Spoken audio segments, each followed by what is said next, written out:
look, we're in business, Richard. And I was saying, we're not. That, Gary, was the start of a very slippery slope.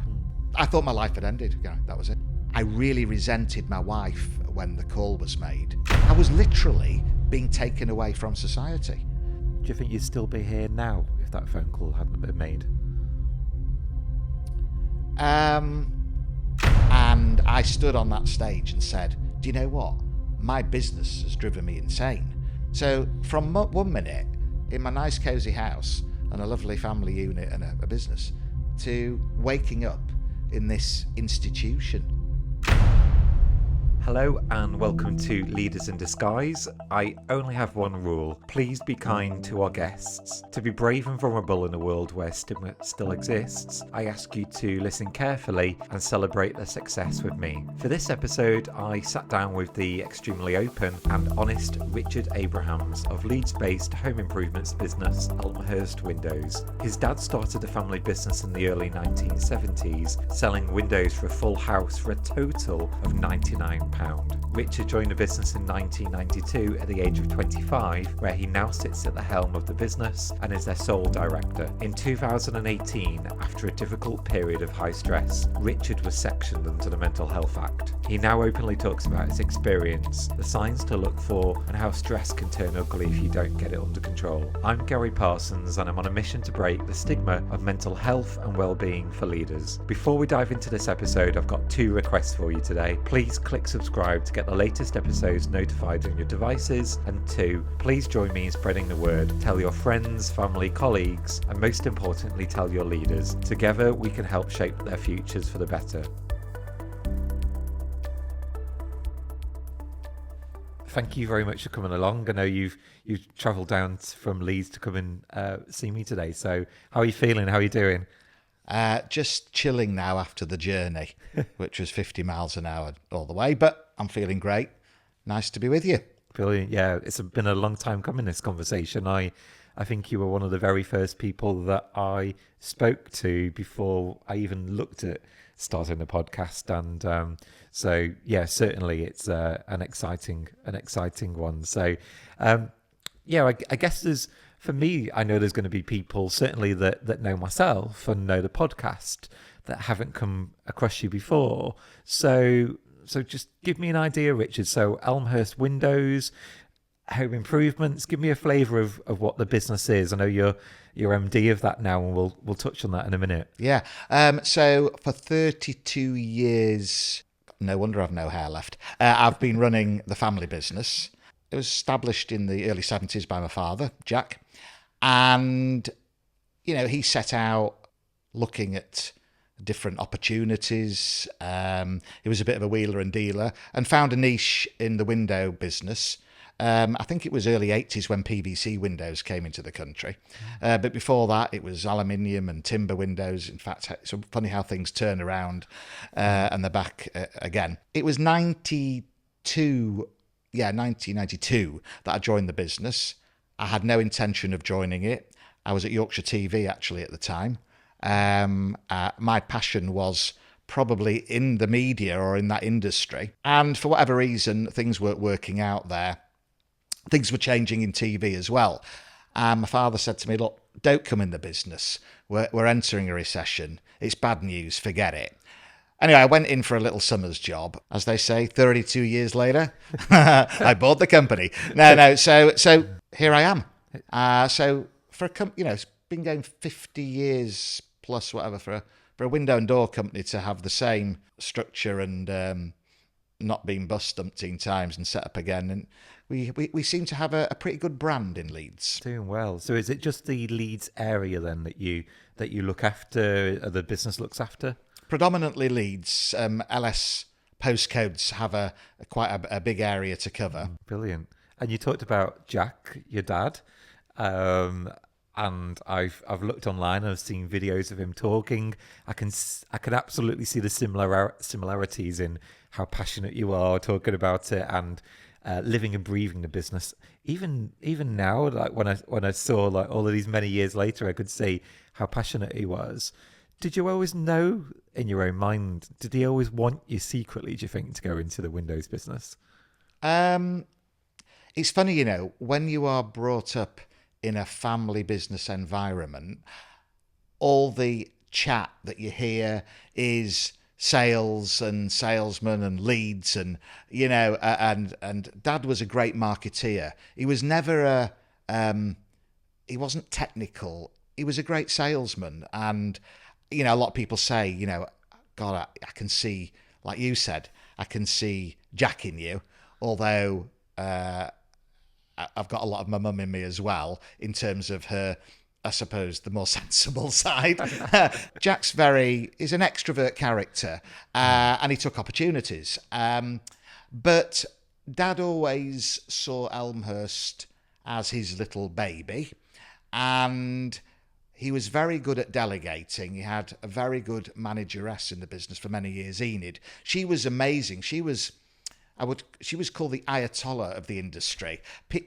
Can you imagine big stropping window fitters, and as if she was looking after like 16 teams at the time, and they were all scared of her.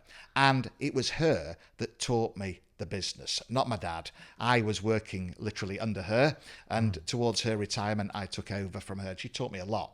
Brilliant. And yeah, absolute passion. Isn't that lovely that you have those memories of Enid? Did you say it was that has taught you the way of the business? I'm sure a great salesperson, and I'm sure you'll know this, so a great salesperson perhaps isn't the best operationally, the best administrator, and you always need that yin and yang. You always need somebody able to balance that with.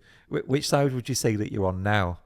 I think from a sales perspective, I'm better than ever, because I suppose of the confidence and the age and the amount of years I've been doing it. I really do enjoy going out to see customers. I still get heavily involved, albeit I've got a couple of other guys that are out there selling, but that I really love. I mean, talking about my dad, I mean, I remember going out with him as a kid. I mean, you just couldn't do what he did. He was like, yeah, all right, love. He says, there's a deposit to pay. What you got under the floorboards, love? It's like, he was, what do you want to pay? I mean, he didn't know anything about the windows. Today it's a lot more sophisticated, and he said himself he couldn't handle what I handle now. So going back to your question, I've got a bit of the sales charisma from my father, but from an operational and technical and, I don't know, the sensible side of running a business and the product knowledge, etc. I suppose that was from Enid, So yeah. It was nice to have a bit of both, coupled with my mum's sort of sensible head, who also has been in the business for many years. It was only last year she's retired from the business. She liked to keep an eye on me, basically. A bit of both. So you talk about the family business, and I think that's really important for me. So second generation, have we got children of your own? How old are they, and have they been coming out to appointments with you looking under floorboards? They have both had a taste of the business, whether it's working in the showroom or holidays, etc. However, they both take after the mother. They're very clever.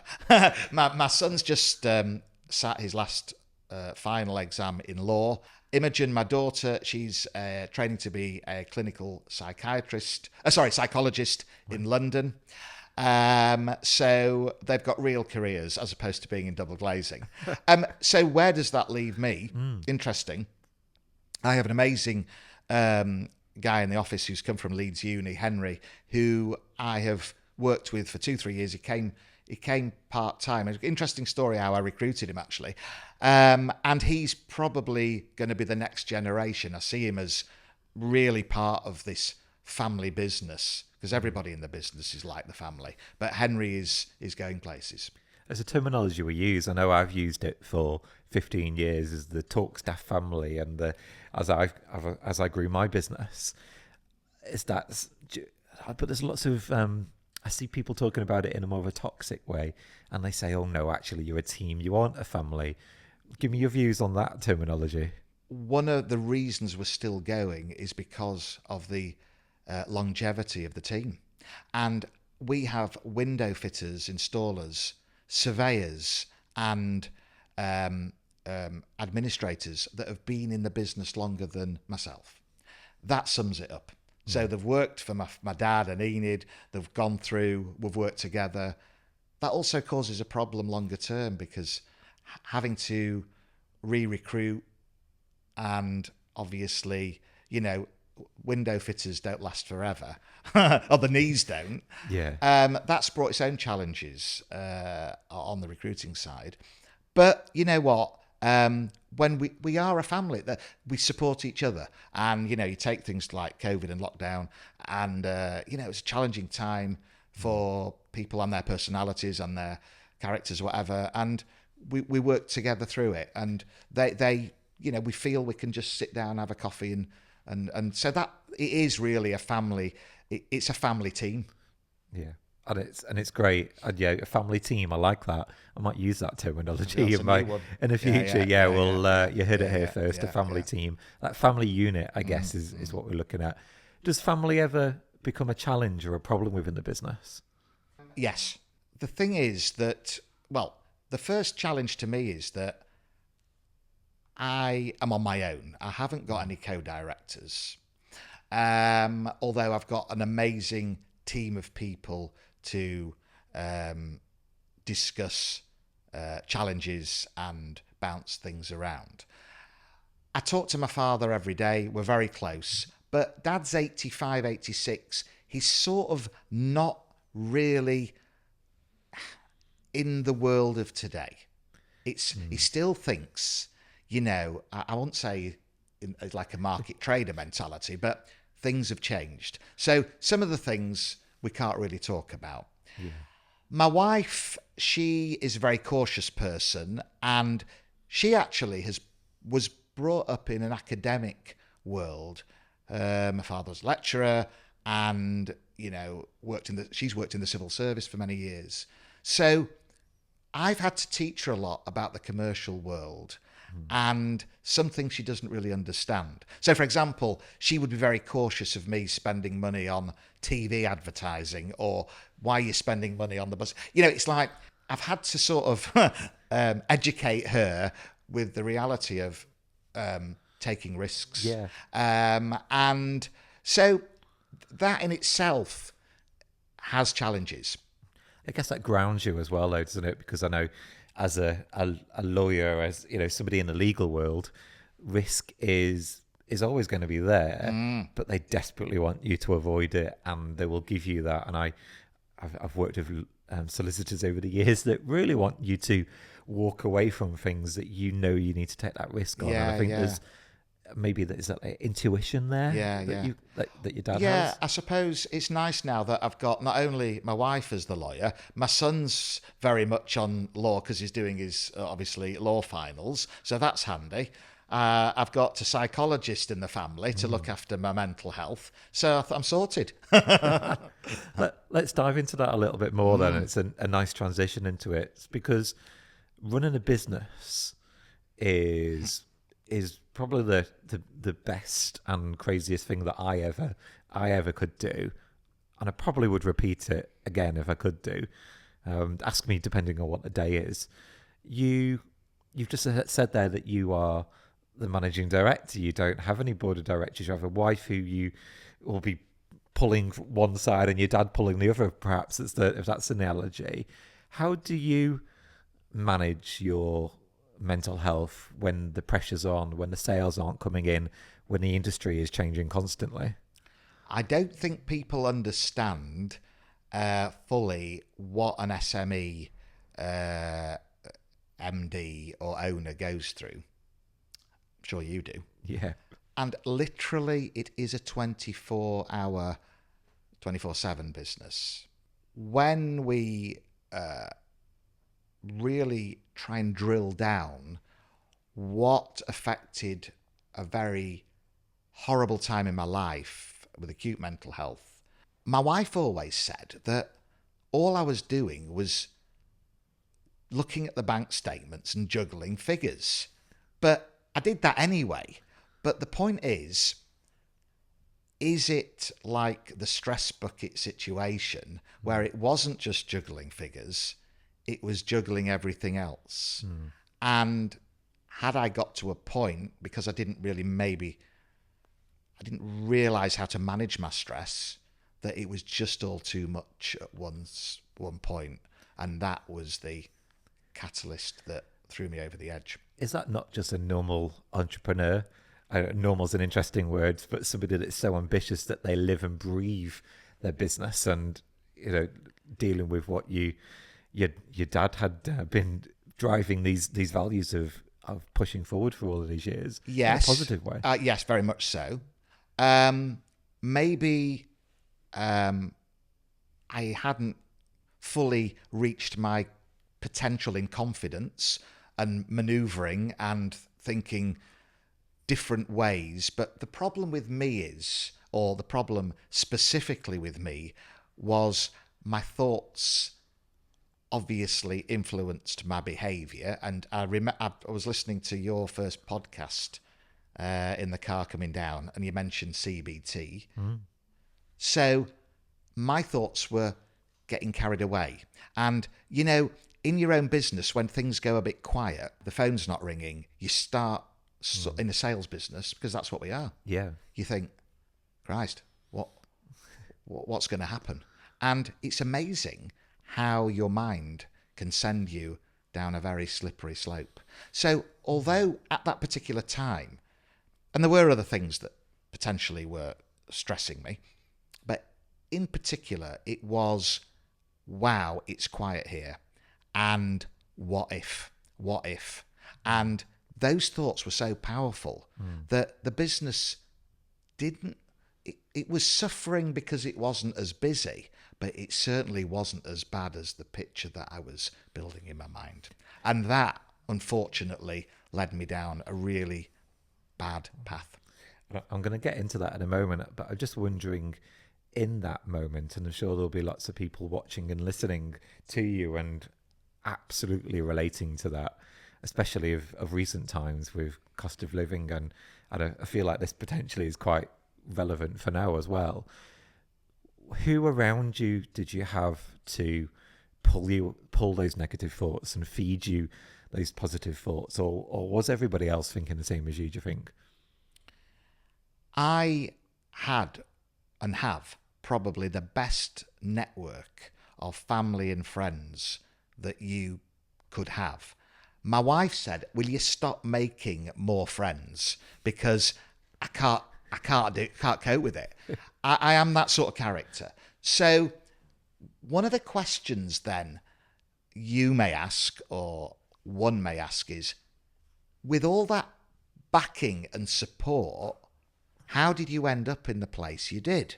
Gary, I have to tell you, and it was a sad moment, a very sad moment, and I'm quite happy to share it, that prior to me reaching the real bad time when I just couldn't work, although I was at home, my parents, who I've told you are elderly anyway, had to step in and run the business effectively.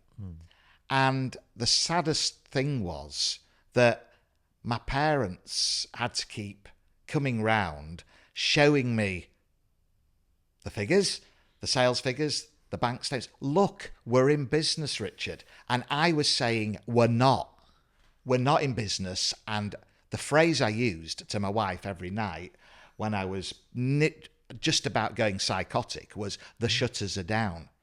So however anybody was trying to convince me that business was okay, in my mind, everything had finished.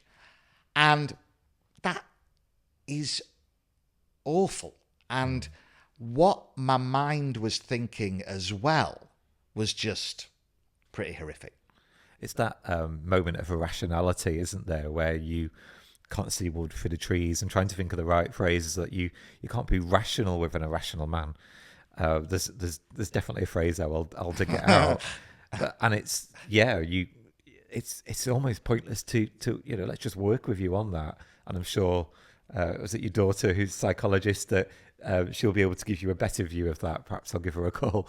But in that moment, you can't see it. You have too many negative thoughts. One of the reasons my daughter has pursued a psychology career was because of me. And she was, doing A-levels, I think, at the time when I was really poorly. That in itself can affect the whole family dynamics, which was awful.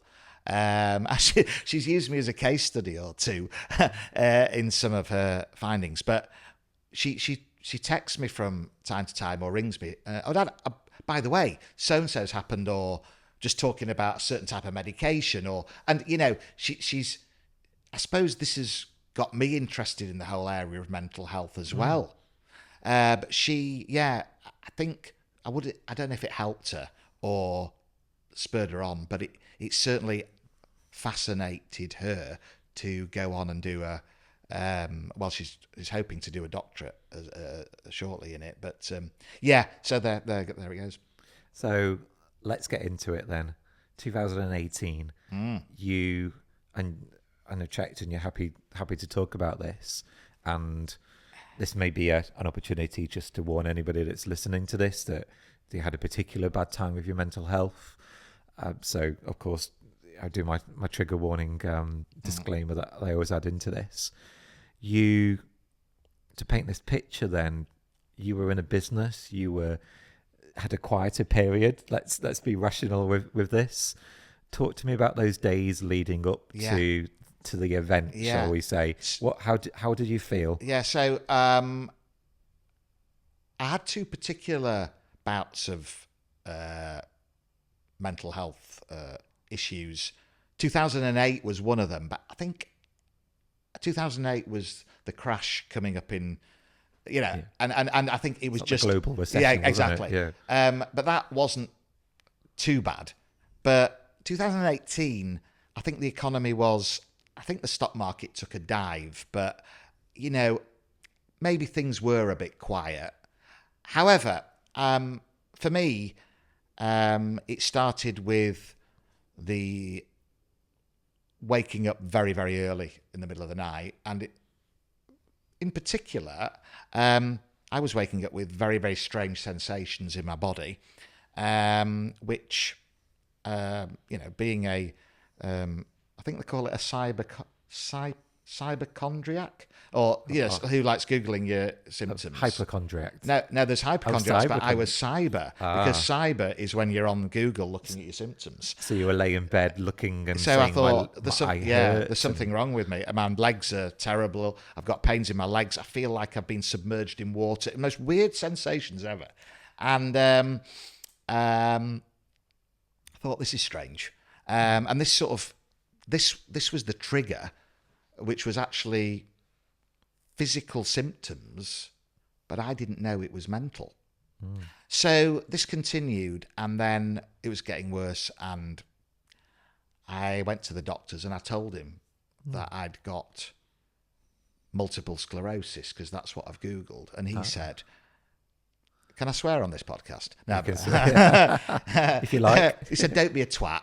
He said, I'm not being funny. You haven't got multiple sclerosis. You haven't limped in here. You haven't, in his words, because he could talk to me quite blunt, shit your pants. You haven't got these, Richard. You were suffering with stress, anxiety, depression. And I said, don't you be a twat, because I'm not a depressed person. Because one didn't know much about mental health. That, Gary, was the start of a very slippery slope, because I was convinced I wasn't well physically. He was convinced I was poorly mentally. And that, without telling you the whole story, led to further anxiety. And the culmination of all that was that the anxiety was probably spiraling out of control faster than maybe the medication could kick in. And then that led to awful times. That led to psychotic times. And unfortunately, I had to be sectioned, which was the worst time of my life, and taken in a van on a very cold, miserable evening, snowing and sleeting. I didn't know where I was going. I ended up in Altrincham at the Priory.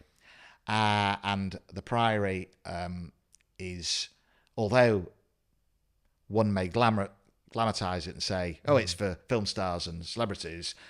My wife didn't pay for me to the private part. And I tell you what, it was not very pleasant at all. I thought my life had ended. Yeah, that was it. Yeah.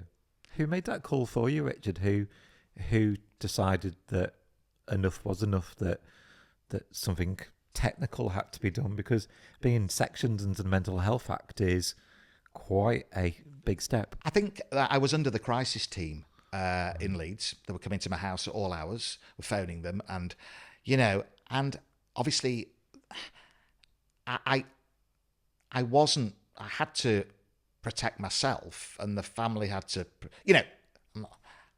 I wasn't violent. I was. The thoughts of the psychosis were really disturbing, and obviously I didn't want my kids to see that. Yeah. But I really resented my wife when the call was made, and you had to take it out on somebody. It was awful, Gary. It was awful, and as I fled across the Pennines in this, it's like I was literally being taken away from society. So from one minute in my nice cosy house and a lovely family unit and a business, to waking up in this institution.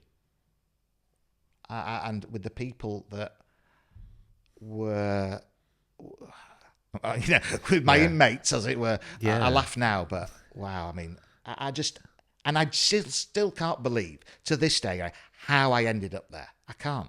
How did, I feel like I need to give her a name. I don't know your wife's name. Carolyn. How did Carolyn feel that time? And I don't want, I guess, to speak for her now, but that moment where you were taken off in a van, a vehicle. That evening, that evening it was, the children had to go somewhere, to their friends. Carolyn phoned one of my best pals to come in to the house just to see me and sit with me. And Carolyn had to sign documentation off with the nurses or crisis team or whatever. And for Carolyn to say, look, we've got to pack a little bag for you. And, that to her was probably, again, the hardest evening she's had. But she was under the guidance and recommendations of the crisis team.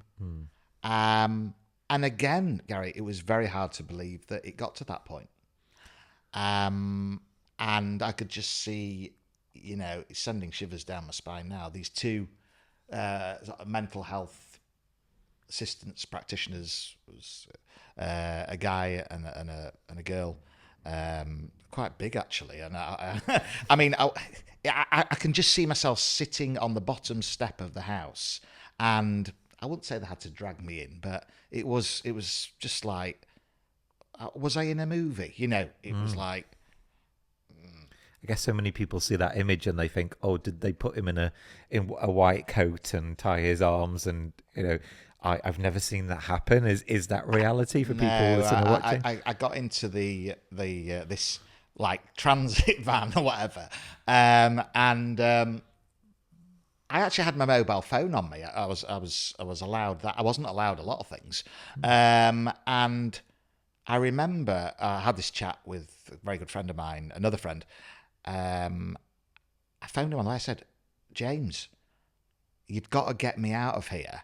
I'm in a van going over the Pennines. I don't know where I'm going, but I'm literally going to a psychiatric hospital. And he was saying, oh, stop pissing about.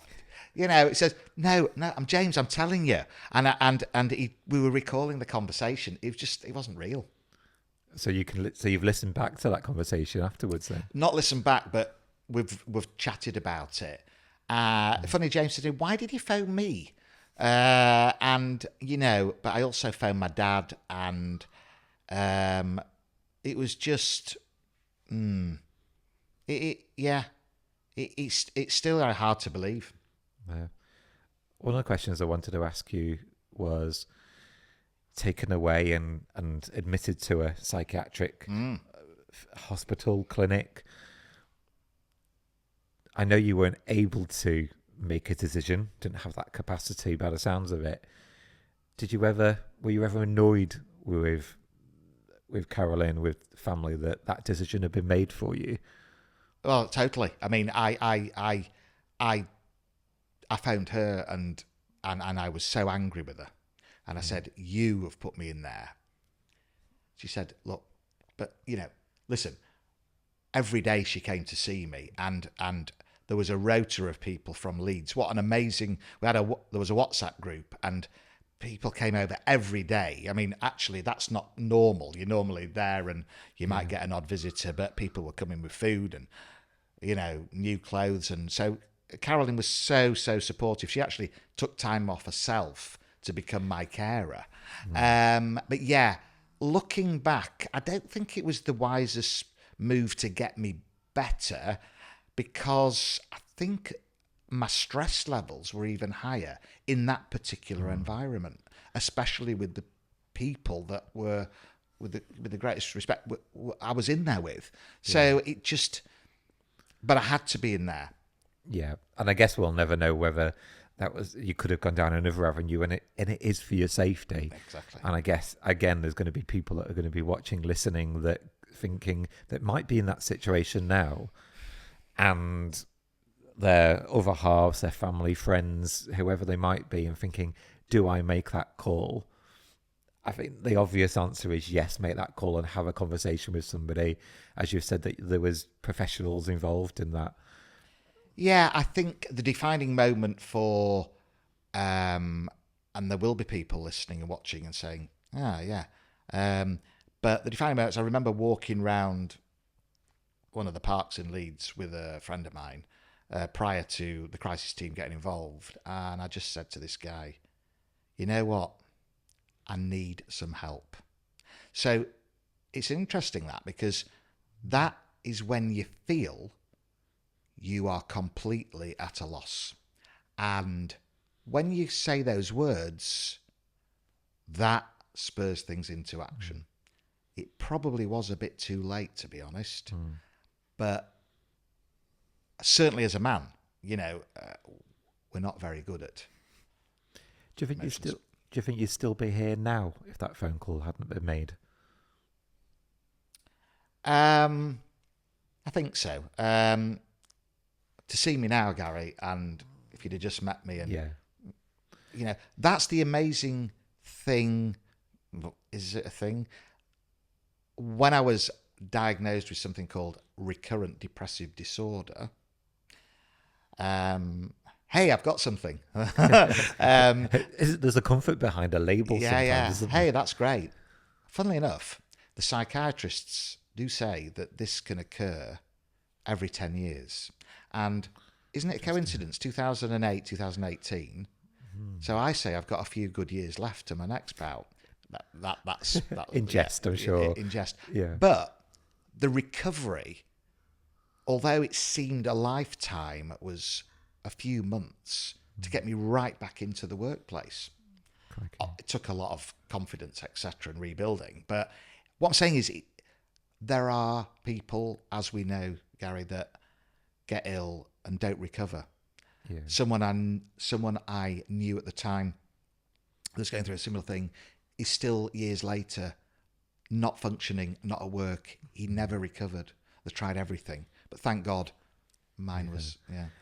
I'm going to come back to recovery in a moment, because clearly you are 8 years on. You're sat here. Unless I had heard this story before, I'd be sat here in shock now, and I'm sure there will be many people hearing it as well.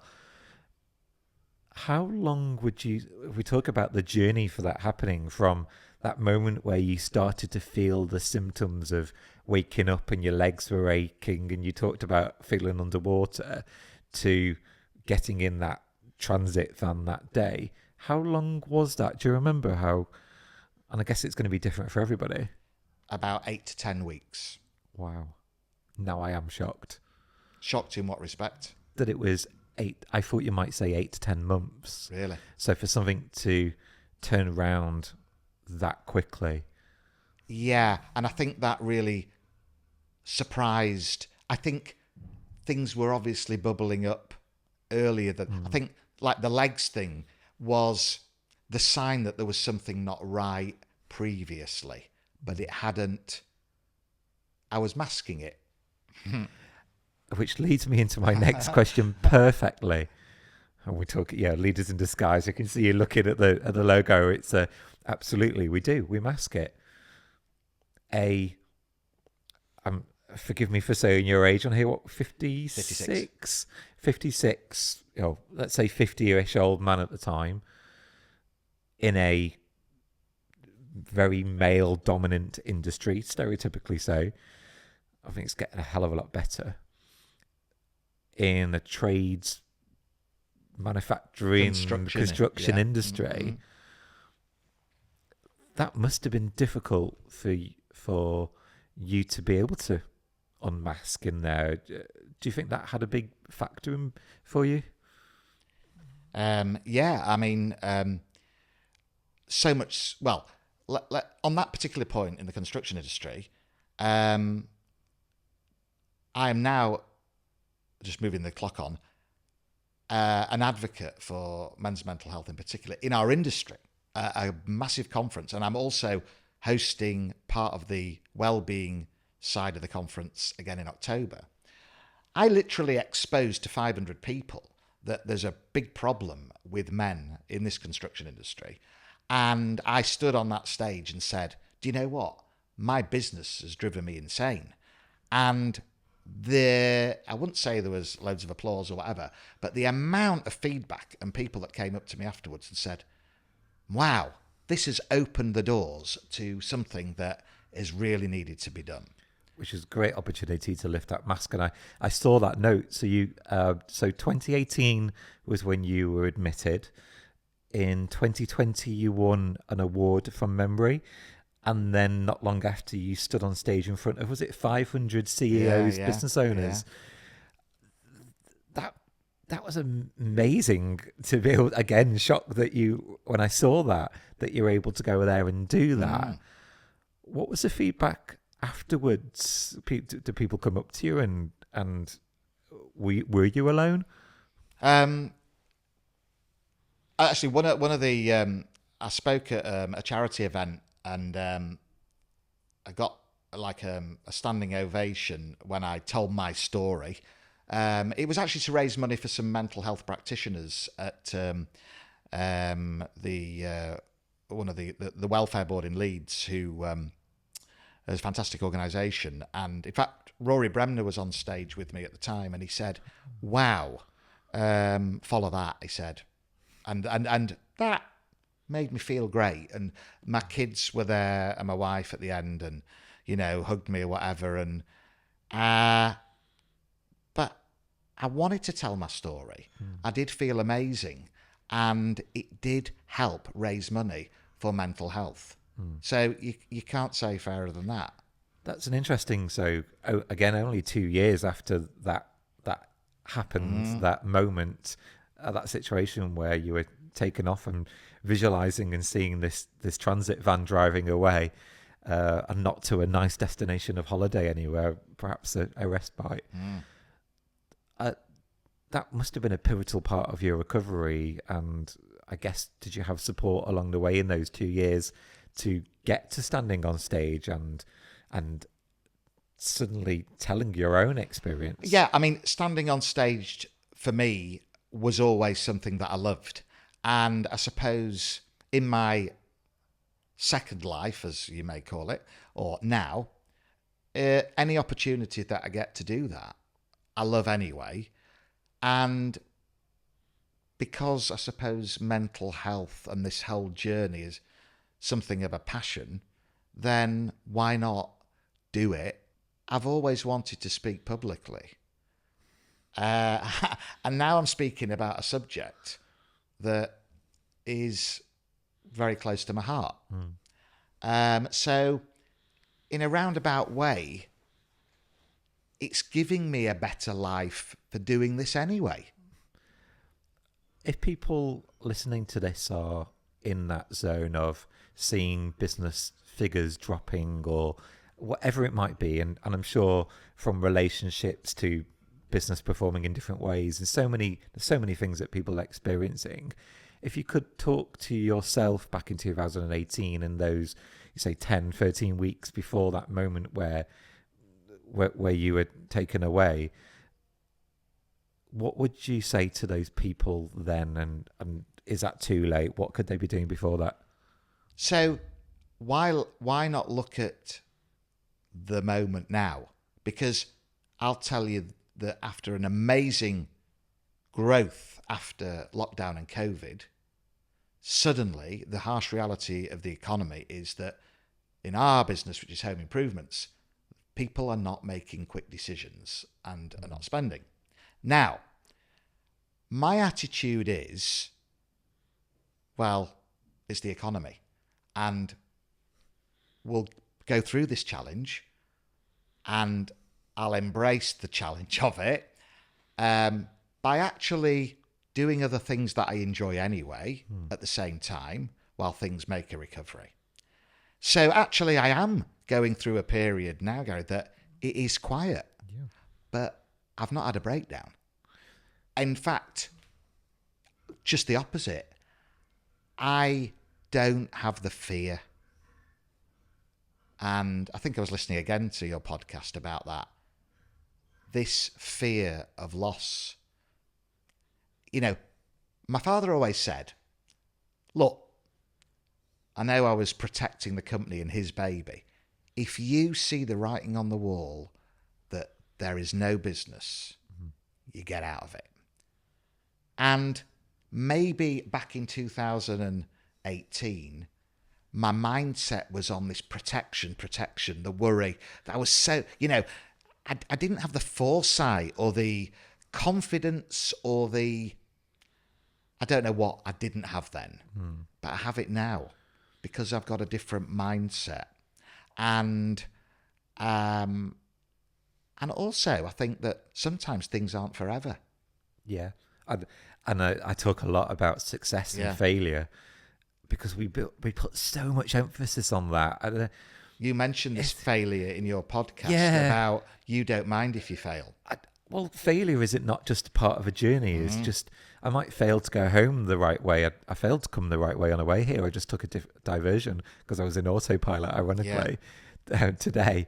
But when does it... I guess the question that I'm trying to ask is when it's a family business, when your dad is there watching, and let's put his advice to one side for a moment, and that is reassuring.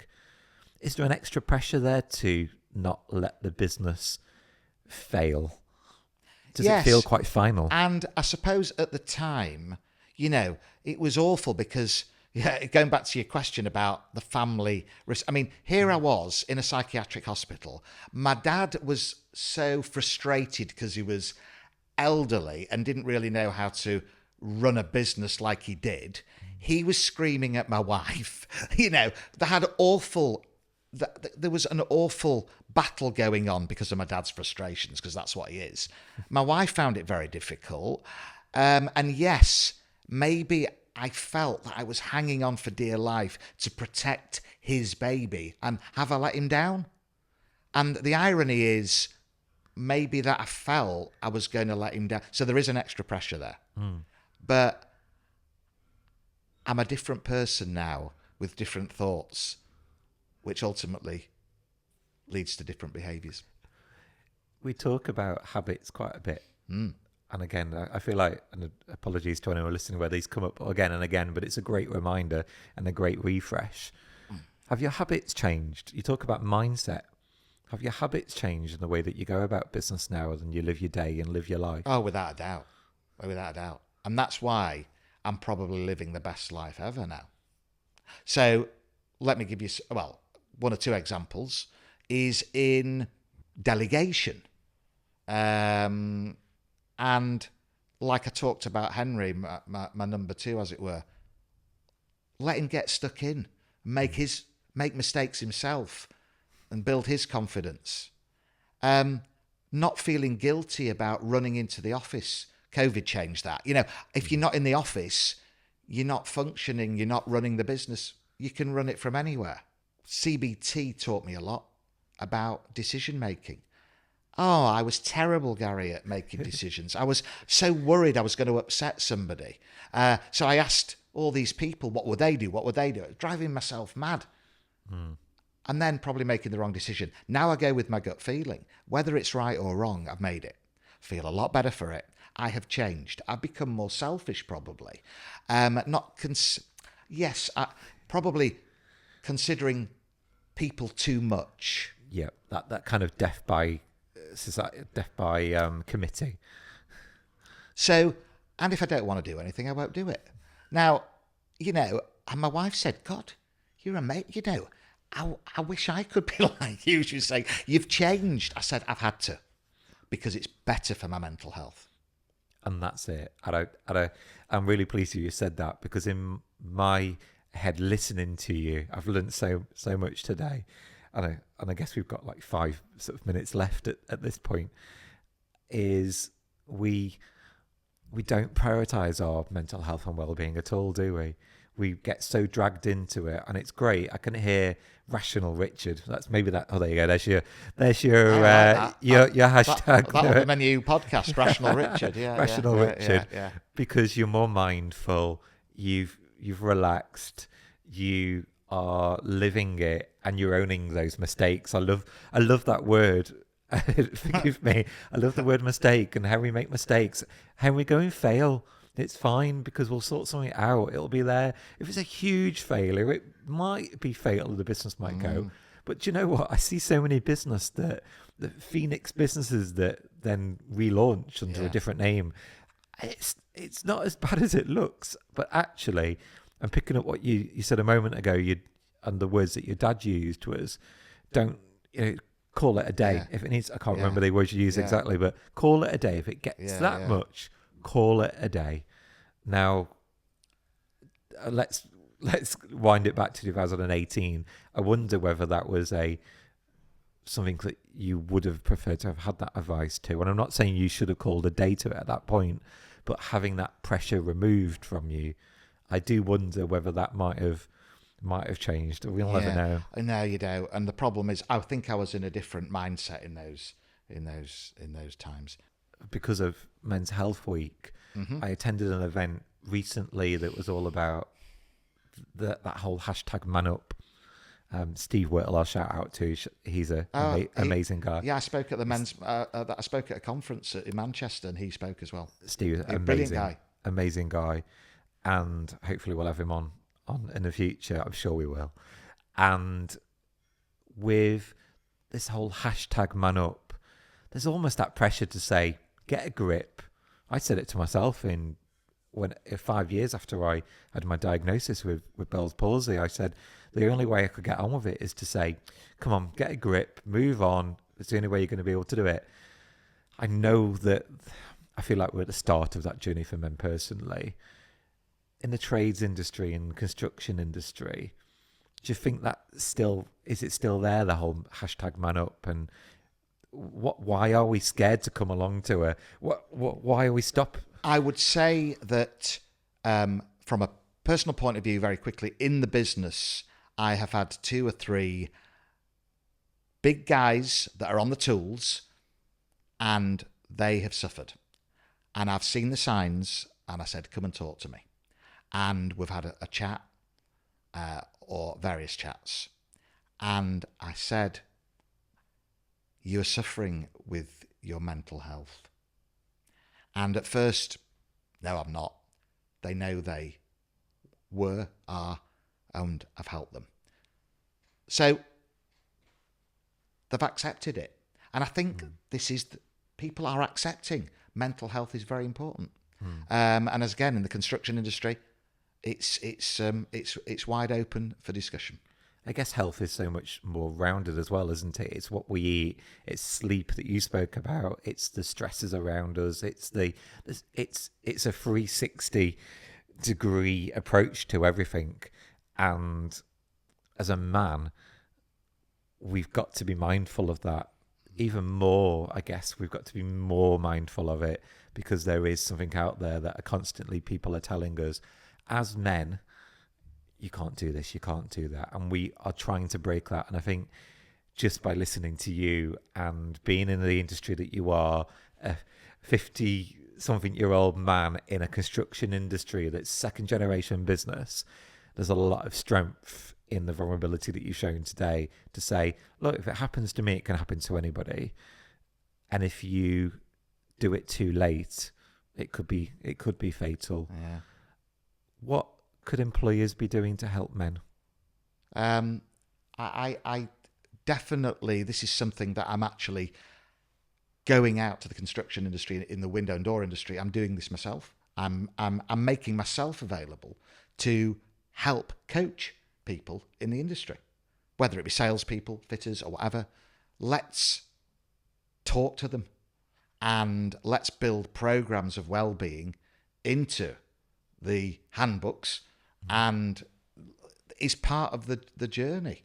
And I'm already doing this within my business, and people are recognizing that they've got to do something. Whether it is they've got to start the day going to the gym at 6 a.m. and get themselves, simple changes or whatever.